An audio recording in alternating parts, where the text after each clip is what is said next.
My name is Clara Mayfield. Everyone in my town, Havenwood, thinks they know me. They whisper about me at the bakery, at school, even in church.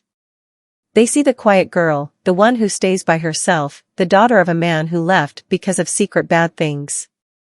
They think they've figured me out. But the truth is, they don't know me at all. They only see what's on the outside, the pretend face I've worn for years, like a shield to keep them out. The air in Havenwood always felt thick with unspoken bad thoughts, like a quiet hum of whispers that followed my name like a shadow. It stuck to me, like a heavy blanket, ever since the thing happened, the thing no one talked about directly, but everyone had their own story for. They said I was cold, or too smart for my age. They said I was just like him. But they were wrong. They only saw a small part of me. The real Clara was much more complicated, much more dangerous, hiding deep inside. I sat in the old diner, turning my coffee cup around. The cool cup felt good in my hand. My mom, Eleanor, sat across from me and gave a small, tight smile. Her eyes looked tired, like she'd worried for many years about what people said in Havenwood. Mrs. Albright asked about you at church today, dear, Mom said, her voice a bit too cheerful. She said she hadn't seen you there in a while. She really wanted to know. She practically caught me after the service. I looked out the window. The sun made our main street look pretty, like it was painted gold. Leaves blew around slowly. Inside me, though, things felt messy and determined. I've been busy, Mom, I said, my voice calm and flat. Lots of homework, college stuff, you know. It wasn't completely true. The real busy was a secret plan growing in my mind. Mom sighed. It was a sound I knew well, a sound of always being careful. You know how people talk here, Clara.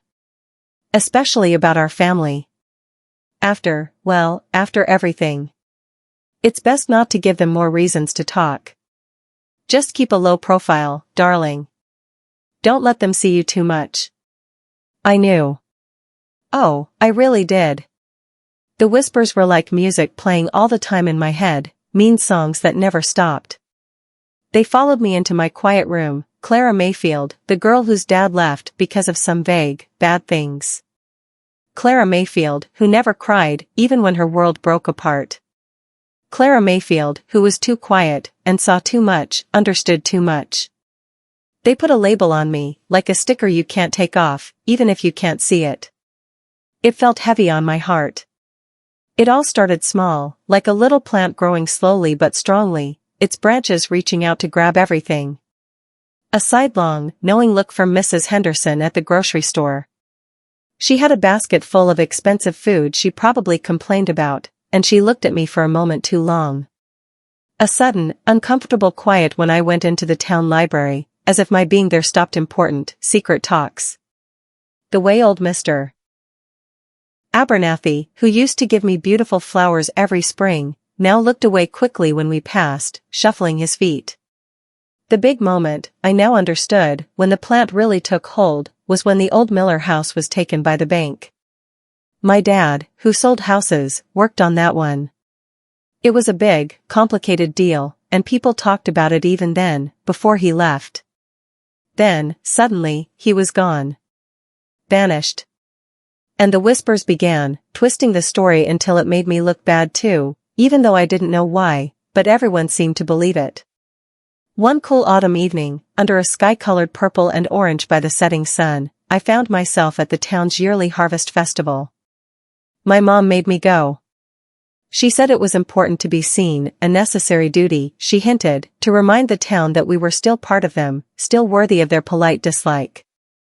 I wore a fake smile that felt fragile, ready to break. As I walked through the crowded town square, smelling warm spiced cider and wood smoke, I heard a bit of talk that cut through the happy noises like a sharp, cold piece of ice. She looks just like him, doesn't she? Mrs. Albright's voice was sweet, but it felt fake. It floated on the breeze. She was standing with a small group of women, their heads bent close together. I knew their eyes were sometimes flicking towards me, like suspicious birds. That same smart, cold look.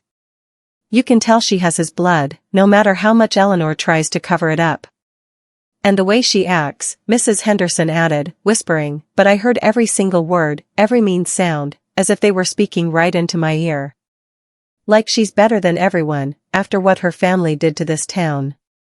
Mark my words, there's more to that girl than you see.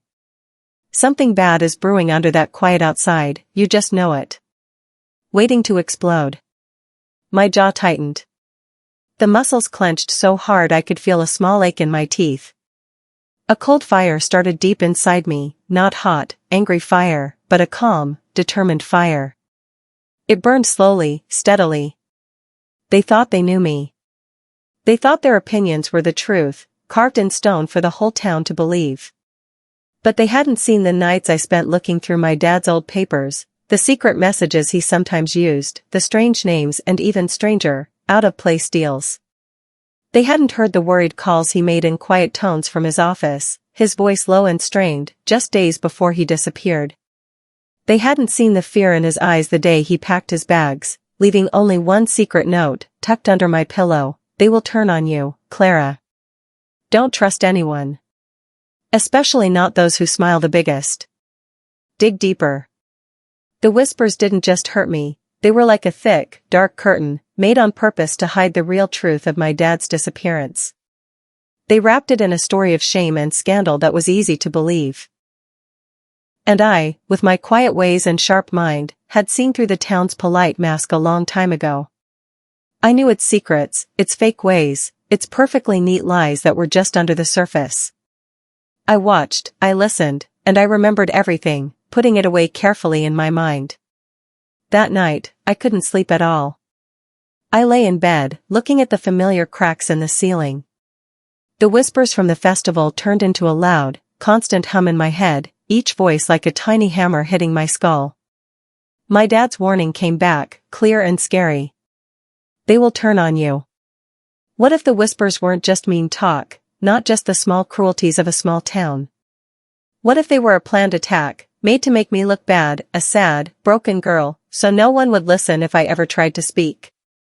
What if they were a clever shield, made to protect much darker secrets, secrets that went back further than I could even guess?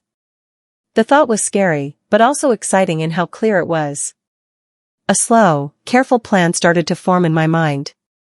It was detailed and exact, like the tiny gears in the clocks my dad used to fix. He taught me that being exact was important, the beauty of a machine working perfectly. He showed me how every small part, no matter how tiny, was important. If they wanted a show, a big dramatic event, I would give them a grand one. And the stage would be Havenwood itself, with everyone in it as the audience, not knowing what was coming. The first step was on the computer. I was always good with computers, a skill my dad really liked. He thought it was important for the future. He bought me my first book about computer coding when I was 10, explaining how computers worked with the same passion he used to describe a perfect house deal. I started with the town's online message board. It was a dusty part of the internet usually used for lost pets, bake sale ads, and boring complaints about tall bushes. I used a secret computer trick to post things without anyone knowing it was me. I sent my messages through many different computer routes, leaving no trace. I started to plant seeds. Not big accusations yet. Just small pushes, questions put in a careful way that poked at the town's hidden problems, showing tiny cracks in its perfect-looking surface, like little wedges driven into solid rock. Did anyone else notice the strange things in the papers for the new town hall building? It seems a bit off for such a big project, especially how fast they approved it. Just wondering if I'm the only one seeing this. It's strange how fast the town history group approved knocking down the old theater, considering it's a very old building and important people were trying to save it. What do you all think about that sudden change? Each post was like a tiny rock dropped into a still pond, making small waves that spread out, slowly but surely, disturbing the calm water. People started to notice. They started to wonder. It was a small change, but I felt it, a faint tremble in the town's usual boring quiet, a wrong note in its perfectly played song. First, they didn't believe it, then they started whispering, then they asked questions out loud in the grocery store and over fences. The seeds were growing. My next move was more direct, more personal. It was aimed at the very heart of Havenwood's social groups. I knew that the real power in Havenwood wasn't with the mayor or the council, who were often just puppets easily controlled. It lay in the important ladies of the town, women like Mrs. Albright, who strongly controlled the church bake sale and had many friends who loved to gossip. And Mrs. Henderson, who knew everyone's secrets within 3 streets and used them like a weapon. And the very strong Eleanor Vance, who led the town's charity group with a firm hand and a smile that rarely reached her eyes, a smile that showed power and strong control. These women controlled what people talked about, what was important in social circles, what stories the town believed. They were the secret architects of opinions, the puppet masters behind the scenes. I remembered a special talk I heard at the big charity party last spring. It was a quiet talk between Mrs. Vance and the mayor, Mr. Davies, in a dark corner near the silent auction tables. They thought they were private, unseen. They were talking about a piece of land, a big one, right next to the Miller house. A piece of land that had always seemed just, undesirable. The mayor looked really worried, more than a mayor should. There was real fear in his eyes. And Mrs. Vance's eyes, usually sparkling with practiced kindness, had a cold, calculating look I didn't understand then. It had sent a shiver down my spine. Now, with my dad's warnings clear in my mind, it made terrible, chilling sense. My dad's old office, which had become a dusty storage room in our house since he left, became my secret place, my control room. The air still smelled a little like old paper, his pipe tobacco, and the memory of him. I spent many hours, day and night, looking through boxes of papers he left behind, old land deeds, very organized tax records, secret notes written on napkins and the backs of envelopes. My dad was very careful, and I now understood that it was both his biggest strength and what might have hurt him in a town that liked blurry truths more than clear facts. The more I looked, the clearer a horrifying picture became. The Miller house wasn't just a house, it was a key. A key to many secret land deals, complicated fake companies, and hidden money plans that went far beyond Havenwood, reaching into the state capital and maybe even further, into a network of power I couldn't fully understand yet. And my dad hadn't just left, he had found out something big. Something very dangerous. Something that threatened very powerful people. The whispers about me had been a smokescreen, a clever story made to make me look bad, a sad, broken girl, so no one would listen if I ever tried to speak. They had painted me as an emotional girl, easy to ignore. But they had made a mistake. They had forgotten that quiet girls often hear the most, and remember even more. They had thought my quietness was weakness. I found some secret tips my dad had received, hidden in a false bottom of his desk drawer, under some old bills and a worn book. They talked about strange digging at the Miller house, trucks arriving late at night that weren't marked, and many big machines for what was supposed to be just a house sale. My blood ran cold, a chilling certainty growing in my gut. This wasn't just about land deals, not about simple crooked tricks. This was about something much bigger, something industrial, something illegal, very harmful. And my dad, who was always good and fair, always trying to do what was right, had been right in the middle of it, trying to stop it. The town council meetings, which used to be boring, which I only went to make my mom happy, now became my new hunting ground, my watching post. I sat in the back row, a face no one really noticed, like a ghost in the room, watching, listening carefully, noticing every small change in how people sat, every time someone looked away. Mayor Davies always managed to steer the conversation away from any real questions about the Miller house or its quick sale to a company called Havenwood Holdings LLC. That name was so common, so plain, it screamed secret. It was a name made to be forgotten, to not draw attention, to not make anyone suspicious. I started small, with another secret paper, this one bolder than the last, its words chosen carefully to have the biggest effect. It simply asked, who truly owns Havenwood Holdings LLC? And why are they so interested in our town's forgotten corners, the places no one else wants? I made hundreds of copies, leaving them in coffee shops, tucked under car wipers, slipped into library books, taped to public notice boards. I even slipped one under the vase of hydrangeas Mr. Abernathy kept on his porch, a small nod to the past. A quiet worry began to spread, burrowing into the minds of everyone in Havenwood, growing like a sickness.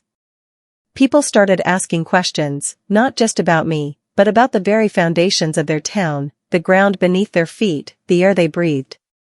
Then came the second part of my plan, the computer attack.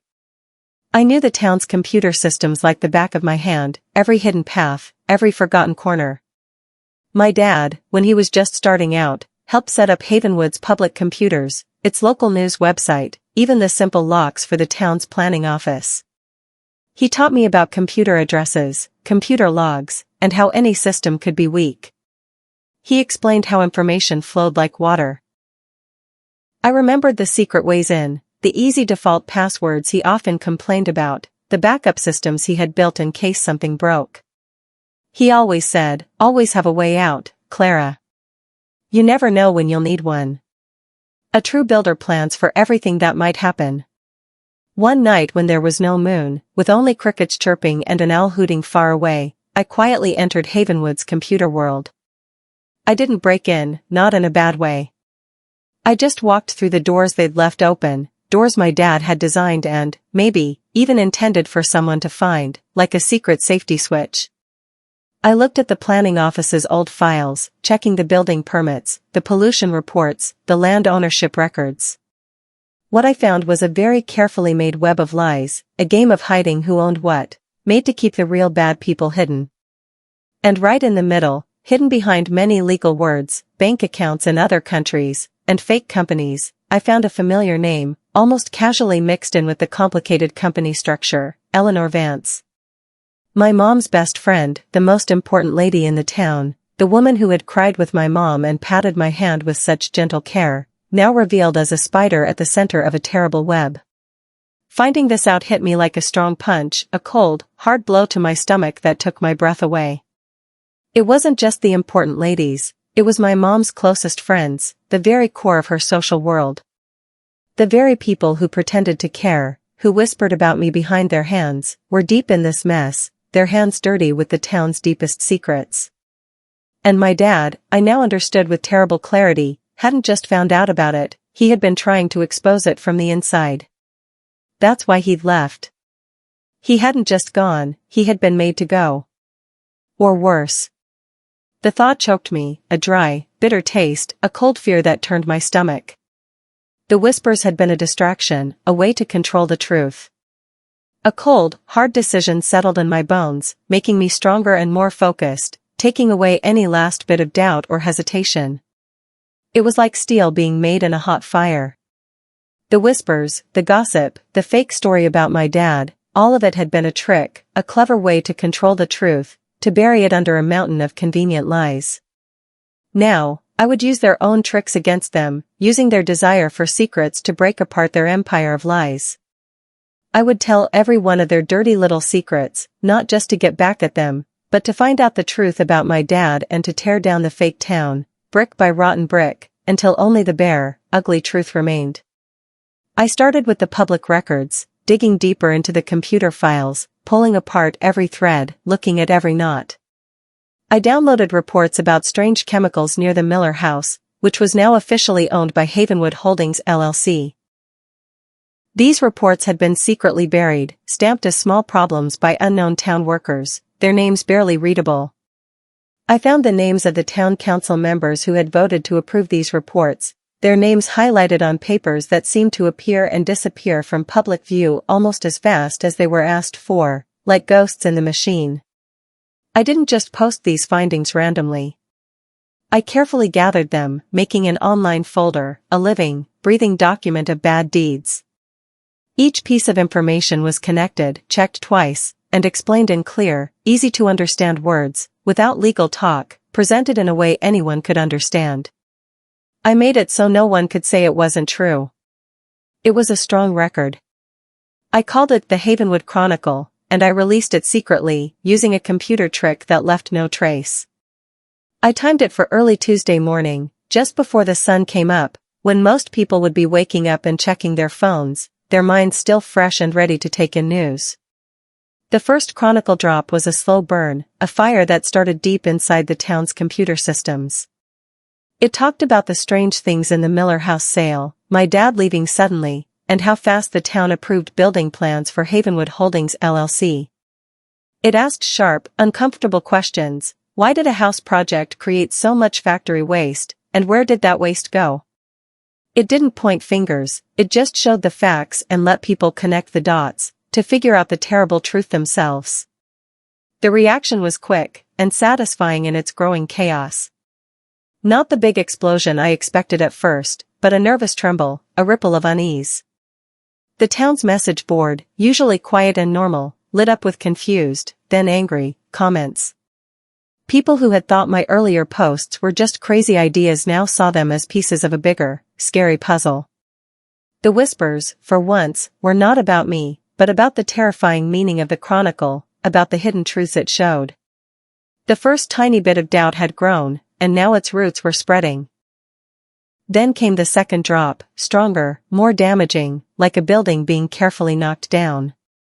This one connected important town council members, like Mayor Davies, to many secret companies that made money directly from hiding the pollution reports.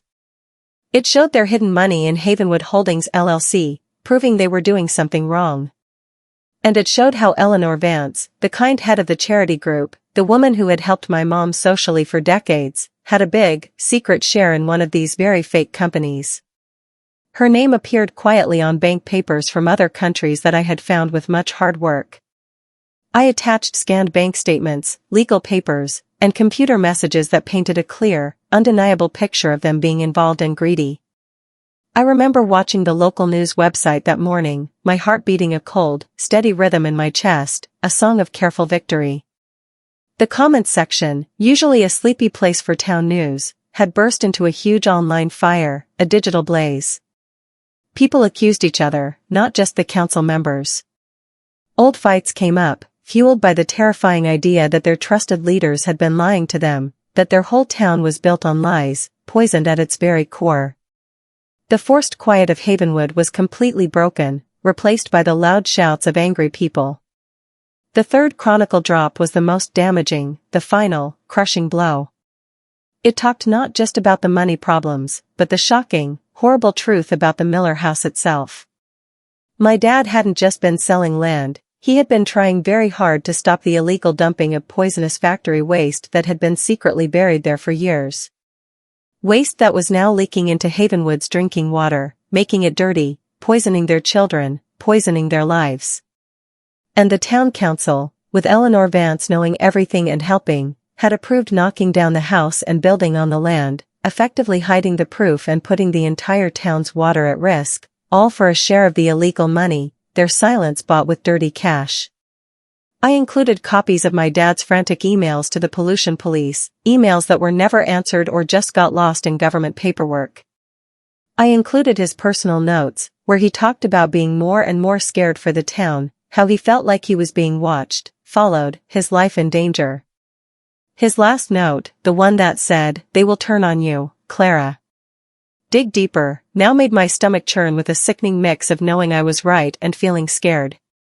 He hadn't just left on his own. He had run. Or he had been silenced. The thought of what happened to him, which used to be a dull ache, now became a sharp, terrible pain, a burning need for answers. The town didn't just explode. It broke down inside, falling apart under the weight of its own festering secrets. The mayor's office was surrounded by news reporters, their cameras flashing like angry, accusing eyes. The police, who usually didn't do much, now faced angry people demanding answers, demanding fairness, demanding justice. Mrs. Albright and Mrs. Henderson, their faces pale and tired, their nice acts falling apart, weren't whispering about me anymore. They were huddled together on their porches, holding their phones, muttering about lawsuits, about being betrayed, about the bad water that might be coming from their faucets, the water their children were drinking, their grandchildren playing in. The gossip had come back to them, poisonous and bitter, turning their own tricks against them. I watched it all happen from my bedroom window. The far-off siren sounded like a sad cry in the night. The flashing lights of news vans made strong, unsettling shadows dance across the familiar streets. A grim satisfaction settled inside me, cold and unyielding, a core of ice. They wanted to gossip about me, to make me the bad person, the disgraced daughter. Now, they were drowning in a sea of their own making, a sea of their own dirty, toxic secrets, and I had been the one to let the flood loose. I saw Eleanor Vance on the evening news. Her neat hair was messy, her eyes wide with a raw, animal fear as she denied everything, her voice cracking with a desperation that was almost sad, almost human. My mom watched from the armchair in our living room, her hand pressed to her mouth, tears running down her face. She looked like a woman whose world had just been completely broken, whose trust had been completely shattered. "I can't believe it, Clara," she cried softly. "Eleanor, she was my friend. For 40 years. How could she do this?" I felt no pity, no warmth for Eleanor. Only a clear, cold understanding. They had built their town on secrets and lies, letting bad things grow under their pretty gardens. And they had tried to silence my dad, and then me, when we threatened to expose them, to break down their perfect world. But then, as a news reporter talked over many pictures of Havenwood, of broken trust and nature being ruined, I saw something that made me gasp. A blurry picture flashed on the news report, a photo of the illegal dump site at the Miller house, taken from far away, just before they started digging, a single, secret flash caught by an unknown camera. And in the back, a faint shape, mostly hidden by shadows and the tall machines, but I knew who it was. My dad. He was alive. Or at least, he had been, when that picture was taken. He was wearing the same old leather jacket he always liked, the same faded baseball cap pulled low over his eyes. He had been there, trying to find proof, trying to fight, not just for himself, but for Havenwood. A bright, strong hope started inside me, shaky but fierce, burning away the cold satisfaction. The grim satisfaction I had felt disappeared, replaced by a sharp pain, a deep regret that twisted in my stomach. All this time, I had been trying to get back at them, pushed by the whispers, by their bad thoughts about me, by the unfair things done to my family. But my dad was still out there, maybe in danger, maybe still fighting this secret enemy, a lone fighter against a very strong, faceless company. And I had been so busy with my own careful plan, so focused on making my big reveal, that I hadn't truly thought about the bigger game. My plan, while good at showing Havenwood's problems, had only focused on the small issues, not the main sickness, not the real bad people who planned all this. My plan was to show their secrets, to watch them fall, to see their perfect world break apart. And they were falling, their carefully built lives crumbling, their good names ruined. But at what real cost? The town was a mess, trust was broken, and the real bad people who planned all this, the secret ones who gave money to Havenwood Holdings LLC, the ones who pulled Mayor Davies and Eleanor Vance's strings from far away, were still hiding in the shadows, still untouched, still powerful, watching the show I had so carefully made. I knew my fight wasn't over. It had only just started. The whispers of Havenwood had led me to a dangerous edge, making me think about not just the town's lies, but my own reasons, my own path. And now I had to decide if I would go back to the safe shadows, happy with the mess I'd made, a simple act of getting back at them, or if I would jump into the unknown, to find my dad, and to truly break down the bad forces that held my town hostage, a real, strong fight for justice that went beyond just getting even. This was no longer just about me. The next morning, the town square was strangely quiet. No more whispers. Just shocked silence, a few worried murmurs, and the strong feeling of a town dealing with its own broken pieces. People didn't look away from me, they looked at me with a strange mix of fear and a grudging, almost terrified, respect. They knew I was the one who had done it, the one who had shown the truth. And they knew I wasn't finished.